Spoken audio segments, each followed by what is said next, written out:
Ladies and gentlemen, welcome to the 11th episode of the TRVL Travel Photography Podcast. Today we have a very special guest coming all the way from Kasane in Botswana.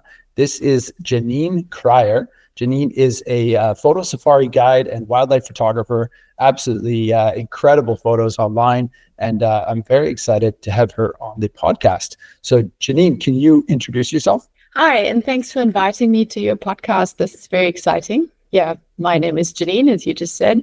I've been living in Botswana for the past almost 13 years, but I'm originally from Germany. I came over here as a financial consultant for the German Development Bank and fell in love with the natural beauty of this place and essentially never left again. Oh, that's awesome. Yeah. When I sent you the message asking if you'd want to come on the podcast, I said I was based in Hamburg. And you were like, oh, yeah, my grandmother's from Hamburg. And I was like, huh, what? I looked you up a little bit more then and realized that you're originally from Frankfurt in Germany. Yeah, born and raised. Okay, awesome. Now, I believe you've been in Africa for quite a while, though. You moved down in 2013. So Yep. 12 years ago, I think. We're in 2025. Yeah. Yeah. That's my math for you. But so you were working in finance before that and then had a job with the development bank. Where did you go? Did you go straight to Botswana or where were you based originally? So I was based in Frankfurt essentially for a project called CASA, which stands for Kavango Zambezi Transfrontier Conservation Area. It's a mouthful, but it's a beautiful project where they try to reestablish old migration corridors for wildlife, particularly for elephants, because Botswana has a ton of elephants in the surrounding countries due to various socioeconomic issues, have lost a lot of their wildlife in these regions. And so they're trying to get them back up there and recreate tourism. And Kasane in Botswana is the heart of this project. It's sitting very central to these 550,000 square kilometers that are part of the project. And I was sent straight here. It was a very small sort of frontier town back then. So you get to know people very quickly. And I got to know my life partner, Guts. And you know how it goes. Fell in love with the place, with him, with photography.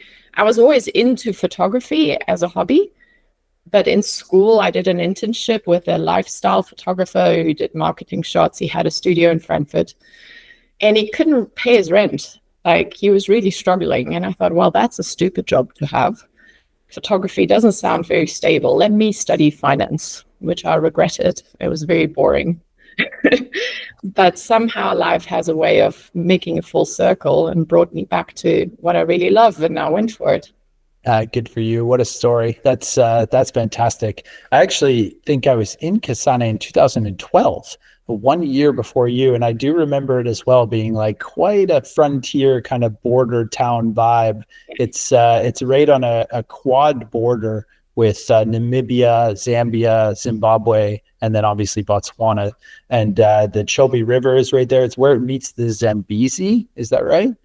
That's correct. Flows straight into the Zambezi River here. Yeah, and it's grown a lot. I'm sure you've been on the front line, so you've seen how much. But I did go back there just last year, so 2024, for the first time since 2012, and I was amazed at the difference. But it still feels kind of like a small town. I mean, that was my perspective. So are you in Kasane right now? I am in Kasane right now. Yes, correct. Fantastic. At our hotel here. Yes. So tell me a little bit about your photography journey. I know you're working for Pangolin. For those who don't know what Pangolin is, it's a photo-based safari company in mostly Botswana, but you're working all over the world. You know, Janine has been to Svalbard, the US. You've worked in Patagonia, chasing puma, which I've done as well. Not to the same extent as you, but seeing puma in Patagonia is a big check off the bucket list, and your photos are absolutely incredible from there. But like I know you just said you were into photography as a hobby. So when you met Guts, was he also a photographer, or like where did the photography photo safari company kind of come into being? So Gats back then had Pangolin Photo Safaris already. It was a teeny weeny backyard company, I could call it. It was one tiny little boat that could fit 8 guests with 8 cameras that would go out on the Chobe. It was Gats, one guide, and a jerry can full of fuel, essentially. There was 8 card readers, CD writers actually involved, because back then SD cards were so expensive we couldn't give them to guests. So they would be written onto CDs and then drive around to the hotels where the various guests were staying, and they would receive their photos on a CD. So that was Pangolin. Gats got into photography because he did it for the military for a very, very long time. He worked for the UN, and later on part-time he worked as an adventure tourism guide. And he decided he had seen enough very, very sad things in his life, and he's going to chase the beautiful imagery. And that's how he started Pangolin Photo Safaris. And I spent a lot of time on these little photo boats at the beginning, going out on the Chobe River. The amount of elephants here is mind-blowing, and it's probably my absolute favorite animal in the world. Not to photograph. I find them terrible to photograph, very challenging. But I could just watch days at end. It's fantastic. Yeah, the elephants in the Chobe are next level. Part of one of my videos from there last year was just saying we can see elephants like across the entire horizon. You know, there's so many more than you can fit into one photograph. It's unbelievable. Yeah. And just stunning place to see wildlife of all types, though, in Chobe National Park. So yes. Crazy story about Guts. I didn't know any of that. I knew that he had worked for G Adventures, which is the same company Yes. that I worked for, but obviously different parts of the world. I was based in South America. He's based in Southern Africa. So Sure. when you joined, Guts, your life partner's got a ton of experience. And did you sort of join Pangolin right away? You were like, okay, I'm here. I'm going to stay here. I've fallen in love with the region, fallen in love with this great guy. Where did you sort of, how did you fit into that? Or like, what was your role on those boats at the beginning? So at the beginning, I literally was just a guest on those boats. I tried to spend as much time there as possible. The project, while beautiful, I came in as an external freelancer, and these 5 countries that had that current project were quite tight knit. They didn't really want somebody from the outside to tell them how to do things. And culturally, age plays a huge role in these parts of the world. So the older you are, the more respected you are, the more celebrated you are. I came in very young. So being a freelance consultant wasn't as effective as I was hoping. So I thought, you know what, before I waste my time, I'm going to spend it doing as much of what I love as I can. So I jumped on the boat pretty much every afternoon at 4:00. Oh, that's great. An afternoon activity. And I had quite a few contracts still I had to finish after that one finished, and I finished my master's degree. But I had already threatened Guts that he can't get rid of me and that I'll be back. So initially I came back and I was still freelancing in the development world as a consultant. But Guts needed more and more help. We had a second boat on the river by that time. So Pangolin was my day job and my consulting was my night job. And eventually I turned around and I said to him, I can't do that anymore as much as I want to help you, but you must decide if you want me as a full-time photographer or not, because I can't keep 2 jobs like this. Yeah. So the freelancing gig, you got your master's in Germany, I guess?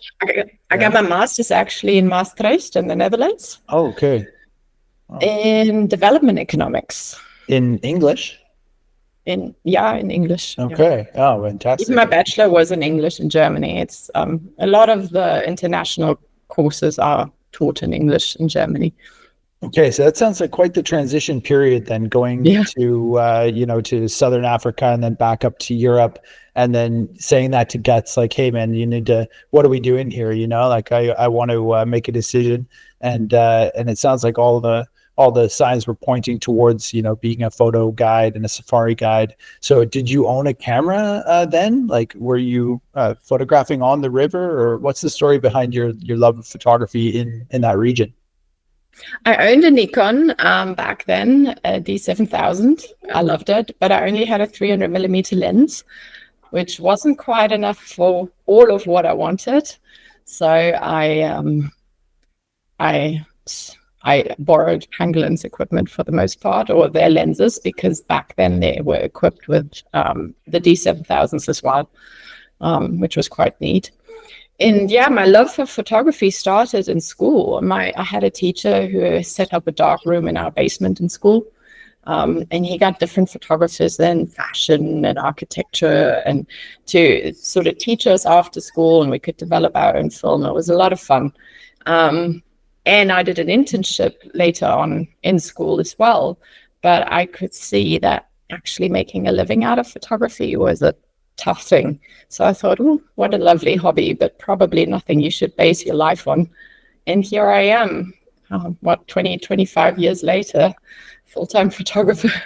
Yeah, no, I remember you were talking about that earlier with the product and marketing guy not being able to pay his rent. And I think there is a bit of a misconception that I hope people are starting to understand, that professional photography, especially landscape photography and wildlife photography and travel photography, is not necessarily the most like secure career by any means. I mean, I studied travel and tourism. Like, I run a travel company built for photographers, based on photography, but the core business is still like a travel tour operator. So making money as a full-time landscape photographer, wildlife photographer, is very, very challenging. But we all find our way. Like you said, the world has a funny way of, coming back around. So you were able to transition out of finance and back into photography, with Pangolin. And it sounds like it's been quite an amazing journey since then. Tell me about like how you guys expanded. You went from one boat to two boats. I'm guessing this is around 2014. 2013. Where did the expansion continue? Has it always been based out of Kasane, or did you guys ever, go down to South Africa? It started off literally, like I said, as a backyard business. Guts would stand in front of a supermarket with a sign saying, "Who wants to do a photo tour?" And try and fill his boat and get people to go, not thinking that most guests come to Africa with a full set itinerary that's pretty fully packed and doesn't allow for any extra bookings on the side. So when Pangolin started packaging sort of weekends or a few days together with hotel overnights and the photo tours, it started getting a little bit better. But we noticed pretty quickly that we need our own accommodation to really have the full product, where you can also teach the guest outside of the river with editing and post-production, and you're more flexible with your time when you come back from activity, because your own kitchen makes food whenever you want to. So we bought a houseboat in 2016 on the Chobe River. But the houseboats on the Chobe all sit in Namibia, and that was a huge learning curve. So you can't just put people on a Namibian houseboat and go into Botswana for activities. So that was actually essentially an entirely different product on its own at that stage. 2018, we started building a hotel to fully own the product around here, and finished it in 2000. We finished in July 2018, and we closed March 2020 for almost 16 months. Mm-hmm. It was pretty bad. But yeah, at that stage, we were doing something very similar to you, that we were packaging trips, hopefully including our hotel, but touring more of Botswana, including the Okavango Delta, including the Kalahari Desert, to show our people the different habitats they can get, as well as completely different destinations, because a lot of photo operators around Southern Africa, and the world is small here, we kind of know everybody around. We said, hey, we're not competitors. There's enough for all of us. Why don't you use our photo boats when you come up to Chobe? Make use of us. And that way we got to know a ton of absolute outstanding photographers from all around the world. It's really exciting. We learned so much from them. And they usually have a main product of their own that got them started in their own photo journey. And then we use them wherever they are based for trips outside of Botswana. So we have a Peruvian photographer that's really well set up in South America that usually does run our Pantanal trips or our Patagonia trips. And we have a Kenyan ground handler that He's a phenomenal photographer that sets up all our Kenyan trips. So eventually they all came to utilize Pangolin, and we got to know them and their work ethic and the way they work with clients. And we enjoyed it. We saw similarities and said, hey, why don't we go and use your product wherever you are? Yeah, I mean, that's how we got connected through Jared and Alicia with Nomatosaurus. He's been running photo tours in Mongolia, in Botswana, and when he's in Botswana, he's with you guys. When he's in Mongolia, he's with a different tour operator. And you're right, it's a very small world. Once you start talking to people in this industry, in this business, it all kind of comes together, and it's like, oh yeah, okay, so we're going to go to Botswana. Who should we work with? Oh, you got to connect with these guys. They're really great. Blah blah blah. It goes on and on and on. And I think also Simon D'Entremont was with you guys as well, right? Fellow Canadian photographer. He's currently in Kenya with us. Ah, right now. Yeah, right as we speak. Ah, sweet. That's great. Small world. Yeah, you and guys Steve Perry comes. There's a lot of people from the South African side. There's quite a few photographers well known down here. But yeah, it's like you say, a very small world. Mm-hmm. Yeah. So in 2018, you got the houseboat going, you've got the hotel built, all based again around Chobe and Kasane. When did you guys start going to colder environments? I know you've been to Svalbard and obviously Patagonia. Was that like a post-COVID thing? No, actually, the year I met Guts, he said, I have a dream. I want to go to Antarctica. And I have enough really good old guests that want to join me. So we're going to do it as a team. So 2013, he went the first time. And on the ship, on the vessel, they really enjoyed his way of working with the guest. And he got re-invited for all their photo symposiums that the company did on a yearly basis. So you would usually run 2 or 3 trips to Antarctica and then to the Arctic in July, June, July-ish, every year until COVID hit, essentially. Damn! Wow, so he's done it for a long time. I mean, have you been to the Arctic? Have you been to Svalbard? I've been lucky enough to go to Svalbard just before they changed their regulations regarding the polar bear distancing. Yeah. So, and we try and go very early in the season before the big cruise vessels come. Also for the light, it's so beautiful. It's like you have 7-8 hours of golden light when you go early in the season, while here in Botswana we're still relatively close to the equator and the sun literally sets like a hot potato. Our golden hour is like a golden 20 minutes if we're lucky. Yeah, I remember that. I remember that. It was fascinating. Nice. To like have a whole day of beautiful photography ahead of you. Yeah, that's one of the huge benefits of being in like Iceland and Greenland in those shoulder seasons as well. You just get amazing light. And Antarctica as well, actually. If you're in Antarctica in the summer, it's just beautiful light for hours and hours and hours a day. Okay, so Guts has been doing this for quite a while then. I mean, it sounds like that's another story. Totally. I mean, doing so many Antarctica and Arctic trips back and forth, he must have been traveling all the time. So, I mean, the pandemic was really, really difficult for the travel industry, obviously for all the tour operators in Southern Africa. Tell me about the bounce back. When did things start picking up for you guys again? Are we talking like middle of 2021, beginning of 21? Yeah, it was quite difficult because Botswana opened and closed a few times. So it was a piece you couldn't really trust initially. We had quite a hard lockdown initially. We had our first guest in May 2021 back in the hotel. And I must say the one good thing about our niche product is that photographers do not get deterred. If they want a shot, they're going to come. So we were quite lucky that we had very loyal clients that were patiently waiting and very, very keen to come back as soon as it was feasibly possible. However, our houseboat, we couldn't start much, much longer because that one's set in Namibia, and it's a very, very rural part of Namibia. They don't even have a supermarket there. They don't have any medical facilities over there, and therefore also no opportunity to do a COVID test. And even though we would just send them 3 days across the river, literally kind of geographically the same spot, technically they were in another country and therefore required a COVID test go across and come back across. And we couldn't logistically manage that. So the houseboat was dormant for much, much longer. Yeah, if you guys don't know, Kasane being just across the river is Namibia, right? You can literally see it just right there. And yeah, that makes things very complicated. Absolutely. But we've all bounced back now. I mean, we're in 2025, end of 2025, and Pangolin's been sort of expanding and going to different countries in Southern and East Africa.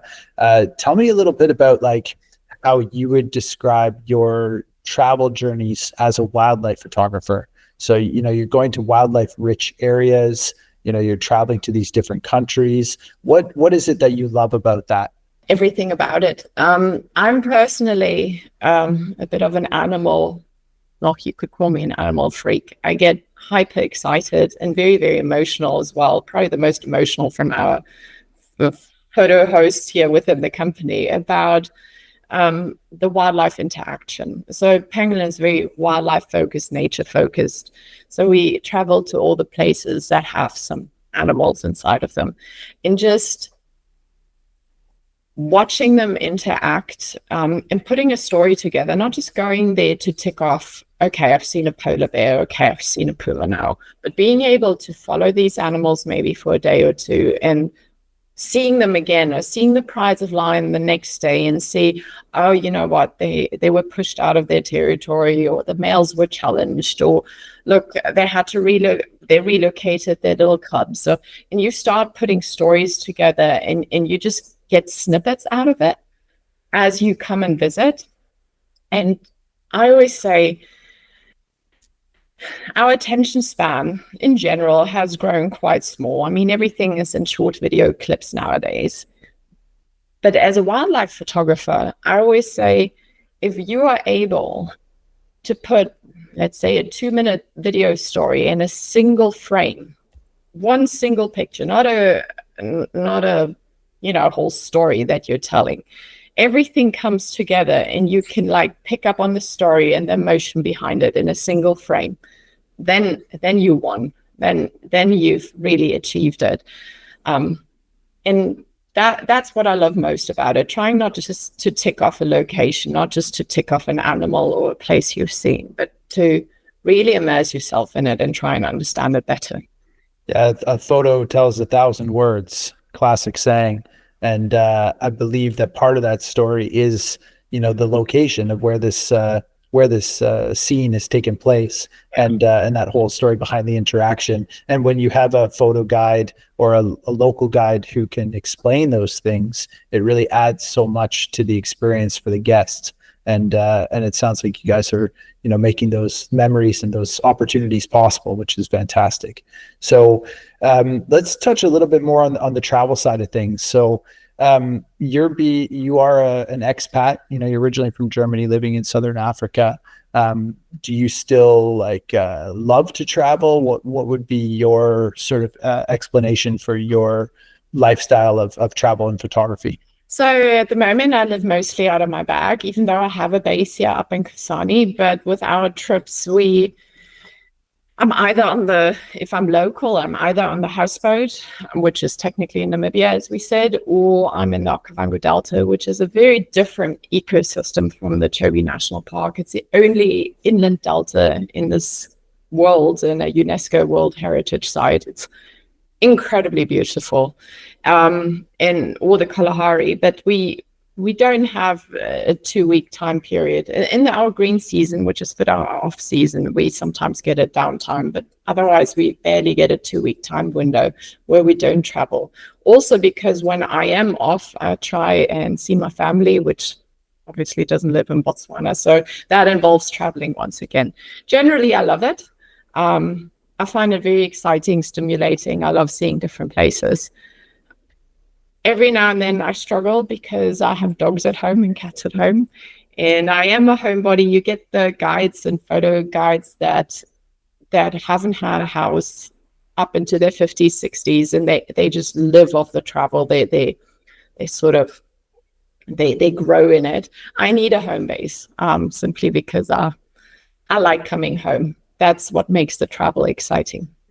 That's nice to hear. Yeah, a bit of a balance. I'm struggling is probably the wrong word, dealing with that right now as well, and finding a life balance with two small children and a wife. And I really love my home that I've created. But then again, I have a travel career. I'd studied travel and tourism, and have also been surrounded by lots of people in that same situation that you're saying that grow into it. That's a really good way of saying it. I've never really thought about that before, because I have also met people in their 50s and 60s that I look up to, that are sort of mentors of mine within travel. And I wonder, if they ever feel like they've sacrificed something by not creating that home base. And that's an interesting topic all on its own. But yes, you're in Kasane, that's your home base. You are still really inspired by travel. What's coming up for you? Like, we're at the end of 2025 now. Are there any exciting adventures on the horizon that you can speak on? I have a lovely trip to northern India coming up to see the snow leopards in November. Hey, nice. I'm If like I'm that. lucky, we can maybe add the palace cats on. We'll see if that still comes to fruition. I always find it quite difficult if you have a very single-minded photo target, like the snow leopard. I like to try and produce some variety within a location so that you have more than just one thing to focus on or to get excited about. Then after Christmas, we have a crazy 3 months coming up where we 2 weeks in Yellowstone, and then we fly down. Oh no, we start actually with 2 weeks in Kenya. From there, we fly straight to Yellowstone in winter in February. Then we have a 5-day gap, and we're flying to Patagonia to track the pumas. And me as a woman, I'm very travel experienced, but I still haven't got the packing down to a T. So I had to pack for the equator at 1,600 meters elevation, and then go to, if I'm unlucky, minus 40 degrees Celsius Yellowstone, and then hit Patagonia up. I have no idea how to pack for that. Yeah, that's going to be tough. I mean, layers is probably the first thing to say, but then, yeah, bringing a big winter jacket, with you that whole time is going to take up a lot of space. Yeah. Yeah. So that will be exciting. Yeah, that's very exciting. That's fantastic. I mean, I get excited just hearing that, right? It's like the FOMO of your future adventures, but the stuff that you guys have done already and so far is why I wanted to get you onto the podcast. I mean, the images that you guys are producing are absolutely incredible. For those listening, the Pangolin Wildlife Photography channel on YouTube has got over 350 videos. Over 100,000 subscribers, which is phenomenal. And you guys are just doing an absolute fantastic job. There's a ton of people that I recognize on this channel. And I guess, talk to me a little bit about that. I know, did you, Guts and Toby, start the channel like during COVID? What's the story behind the YouTube channel? We dabbled like a few weeks before COVID, and actually had a videographer, because we're not videographers. The only one of us was Sabina. Sabina and Charles come from a cruise ship background initially, and one was always a photographer and one was the trip videographer, sort of. Mm-hmm. And then during COVID, Toby was like, surprise, surprise, you're going to be making the videos. And we're like, with what exactly are we making them? But it was a fantastic time to like have a educational growth in that sense, because we had the time to sort of work our way into the subject. And not just did we have the time to technically learn videography and how to video edit, but we also had the time to create content. It was probably some of my fondest memories I have when we talk about travel. Once the hard lockdown was finished, we were technically locked down in our provinces, but we got into our land cruisers, they're all kitted out, and we just left for weeks at end and traveled together.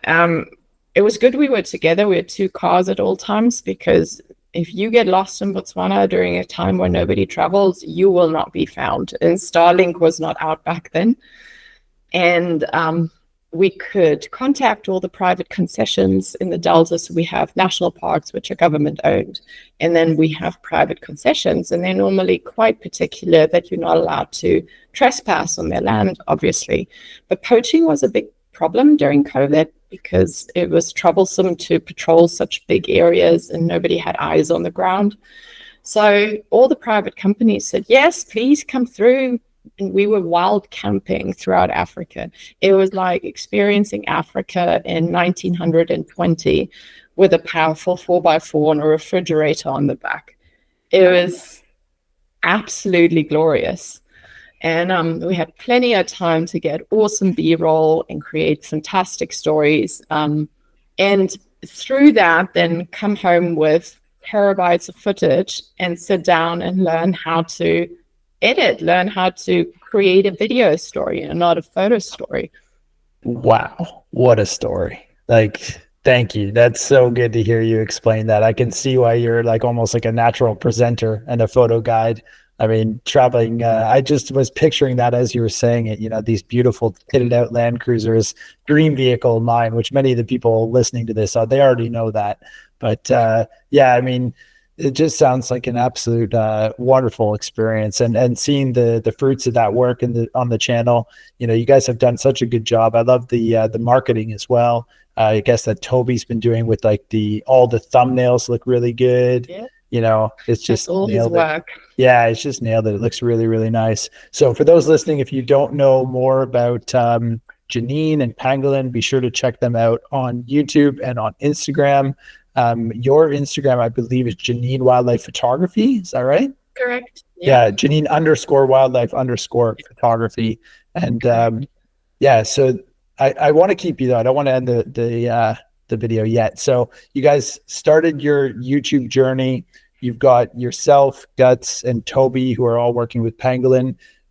Who are the other two you mentioned? Charles and Sabina? Charles and Sabina, he's South African. She's also German. Okay. Through all the world, or at least Pangolin.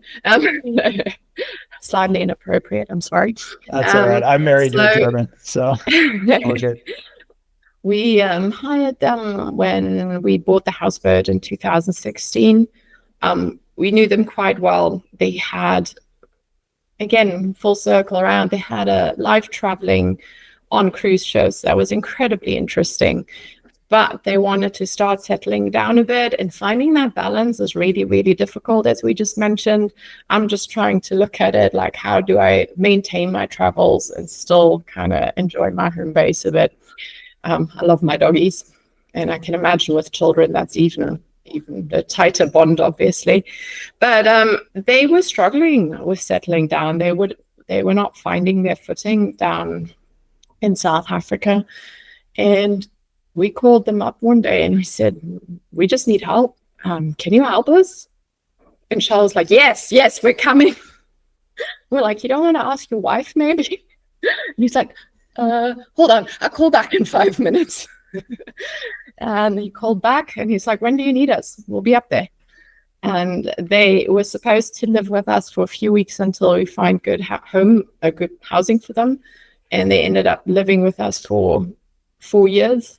And it was Guts, myself, Charles, and Sabina. And we kind of ran Pangolin as it was still pretty small. But it was a very cool time. Okay. And are they still part of the YouTube thing? Like Charles and Sabina? Yeah. Okay. Sweet. Yeah. So have you guys just Pantanal video? They were just coming back from Brazil. So very cool. Oh, so they're like helping lead other trips, and you guys are spreading out essentially. Exactly. Yeah. So we're spreading out, and then we have the opportunity to look at more, because our home base, our main product, bread and butter, is Botswana. So we can't take all of us out of this environment at the same time. And then we rotate through what we have. Oh, that's great. Yeah. So there's a huge potential for scaling as well then. Yeah. And has the YouTube channel become like a pretty integral part of the business? Like, are you continuing to try and create as much content as possible? Yes, it is very important. It has become probably our most powerful marketing tool, because I don't want to praise myself here, but I believe that people feel that we authentically want to teach them, and that we are there for their benefit, to tutor them and help them when they come out here. So they gain a certain amount of trust in us before they even arrive, which is very helpful. Sadly, we haven't been able to put out as much content as we wanted to because, well, we're traveling a lot. And as you know yourself, creating all this video content, especially tutorials, is quite time intensive. We have a beautiful studio here in Botswana that we make use of, but that's where the work travel, home travel balance might come in a bit more, where I might focus a bit more on videos and then choose my trips. We have a beautiful range of Botswana photographers that we have trained up and are still busy training up. Photography isn't a huge thing educationally here in this country. So when people start with us, we have to bring them up from maybe a marketing background. One of our photographers used to be an architect. One of our photographers used to be a guide. So we've been trying to integrate them into our YouTube channel. They've brought out a beautiful series on wildlife photography for beginners, so that they also get introduced to everyone. Yeah, that's great. I mean, it's an ongoing process and challenge, and I totally agree. As sort of a one-man team, when you're planning the trips, running and operating the trips, managing the guests and the experience, and also trying to create content and then come home and edit all that content is absolutely a full-time job for multiple people. And that's one of the things that Brendan and I are learning how to do with TRVL as well. So I think maybe I should ask you to be a mentor or a consultant in the future, because it sounds like what you guys are doing is right up the same alley as what we're trying to do with TRVL. So congratulations. Are you still two of you? Yes, right now there's just the two of us. Yeah. My head's off to you. It's fun to have your fingers in all pies. It's really fun. But eventually, if you want to expand, it's not possible. No, you're totally right. Take it all. Yeah, I'm aware by far. I'm thinking 5, sometimes way too far, 10 years in advance. And yeah, there's a lot of things where I'm like, I just can't do all of this. But we're on also a really interesting time, like technology wise, with the advent of AI and these tools that can help us. So there are a lot of processes that I'm going to automate within the next sort of 6 months to a year to try and make things much more streamlined. And I'm learning all about that right now. But I mean, we're going to have more helping hands for sure, and people that we trust, and partners around the world, including people just like you. So this is the best way to do it, is just talk to one another, hear your story, hear your passion for travel and for photography. And before I let you go, I'm curious, what would you say? I mean, I know you're primarily a wildlife photographer, but if you had the chance to describe travel photography to somebody as a genre, what would you say travel photography is to you?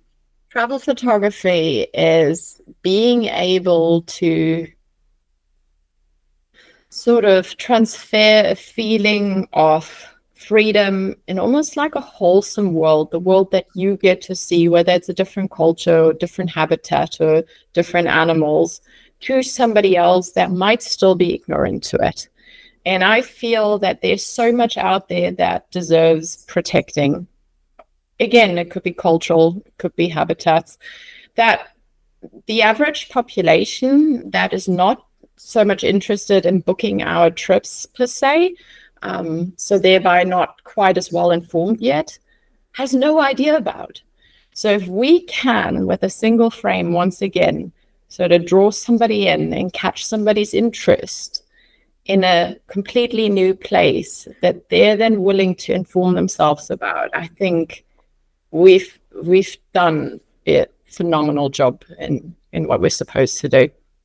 That's very powerful. It's a powerful thing. I remember seeing my first wild elephant in Uganda, and I was brought to almost tears. It's just such a powerful experience, and to be able to see people have that experience is quite something. I was lucky enough to just have one of those in Mongolia with snow leopard, and I think that you're hopefully about to get to do the same thing in Leh and Ladakh region of northern India. Yeah. So good luck to you. Huge thanks for taking the time to come onto the podcast. For those listening and our viewers, thank you so much for tuning in. This is our 11th episode with Janine Krayer, and you've got quite the story coming from finance in Frankfurt and a hobby of photography to ending up being a photo safari guide in Southern Africa is just amazing. So again, guys, be sure to follow Janine on her social media and the Pangolin YouTube channel. Janine, do you have any final words for our viewers and listeners? Thank you so much for inviting me. I think it's phenomenal to share these type of stories and to join up in promoting travel photography. And I'm really excited I had the opportunity to talk to you. Thanks a lot. Yeah, no worries. Thank you so much. We'll be in touch and look forward to meeting you one day. And you take care. Fantastic. Bye.